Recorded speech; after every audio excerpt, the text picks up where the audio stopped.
নমস্কার বন্ধুরা, আজকে আমার রেসিপি হচ্ছে মসুর ডালের বড়া।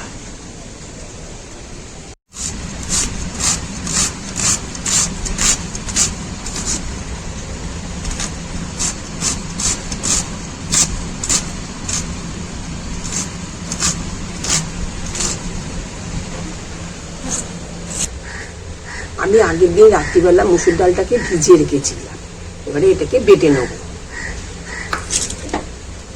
এর সাথে দেবো পেঁয়াজ, কাঁচা লঙ্কা, আদা রসুন বাটা এবং একটা ডিম দিয়ে এটাকে ভালো করে পেস্ট করে নেব। হয়ে গেছে, এবারে একটু হলুদ দিয়ে দেবো।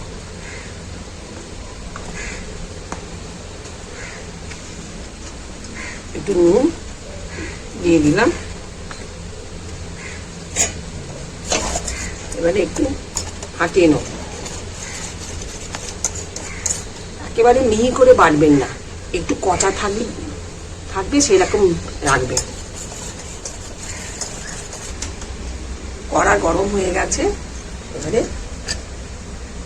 তেল দিয়ে দেবো। তেল গরম হয়ে গেছে, এবারে একটা একটা করে বড়া ছেড়ে দেবো।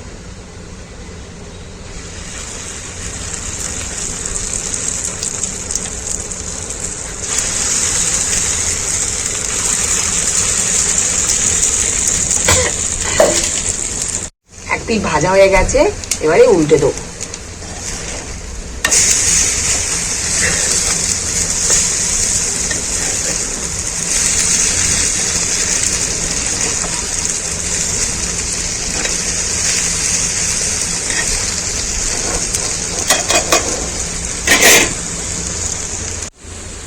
দু পিঠ হয়ে গেছে, এবারে তুলে নেব।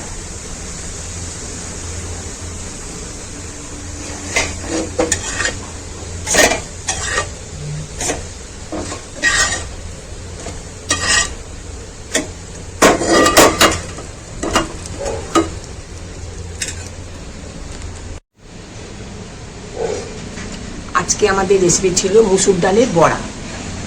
এটা গরম ভাতের সাথে খেতে খুব ভালো লাগে, আপনারা নিশ্চয়ই করে খাবেন।